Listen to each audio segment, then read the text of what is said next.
Welcome, Michael Smith from Avidian Wealth Solutions. Such a pleasure to have you here in the Business Growth Support podcast. Please do introduce yourself. Yeah, no, well, thanks for having me. Michael Smith, one of the founders of Avidian Wealth Solutions. We started our office here in Houston, Texas, and now we've got numerous offices throughout Austin, actually out of the state as well, into Alabama, and probably somewhere in that close to $6 billion in assets for high net worth families and business owners. Great. And tell me a little bit more about the products you have so we understand the business. Yeah, we do full comprehensive wealth management. I mean, everything we start off with a comprehensive financial plan. That there's no any way that we can direct you without knowing kind of the full gamut. So, we don't want to be just one directional. We want to know what are the tax implications of your estate or your net worth, and how you're saving, where you're saving it. So the financial plan allows us to take all that information, and then that helps us decide what type of asset management, what type of asset mix we're going to have for you. And then also, of course, legacy planning. What do we want to do this? We want to, protect our wealth. We want to grow our wealth, and we certainly want to preserve our wealth for our clients. So a financial plan helps us really,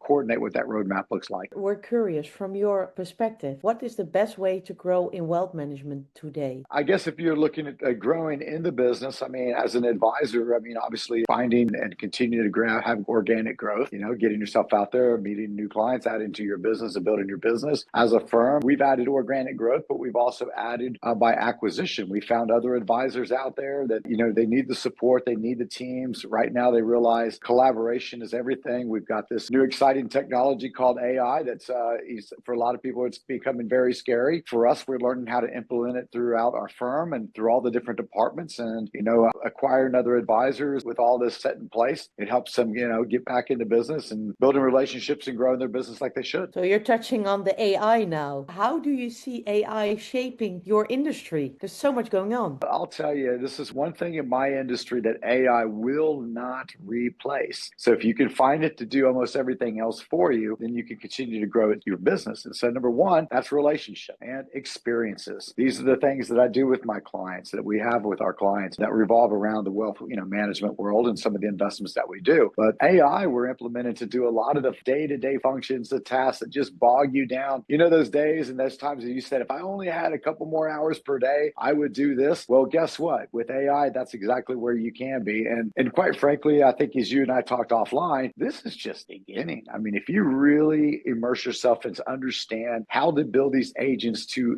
help your business, help your employees, and then look at all the different departments of your firm, it's almost going to be like you're hiring 10x the employees and getting 10x the growth and the output. And so I think that's for people that are going to do it and implement it. For those that back off and are scared, I think, unfortunately, just like the brick and mortar stores of what we saw in the past, they got overtaken by the digital storefronts. And I think that's going to be the same case. Yeah, that's very well said. And you see AI really as an opportunity. You're an investor now. How would you advise investors to think? Well, I definitely think investors you want access to these disruptive technologies. There's numerous ways you can get them. Here in the United States, we have certain classifications of investors. There's your everyday investor, which we, have the publicly traded markets. There's ETFs, mutual funds and things that are there. But for those that, that are classified as accredited or qualified purchasers, there's the private markets, which allow the early entrance into some of these investments and some of these technologies before they go public. Often that's been referred to as the advantage, but you know what?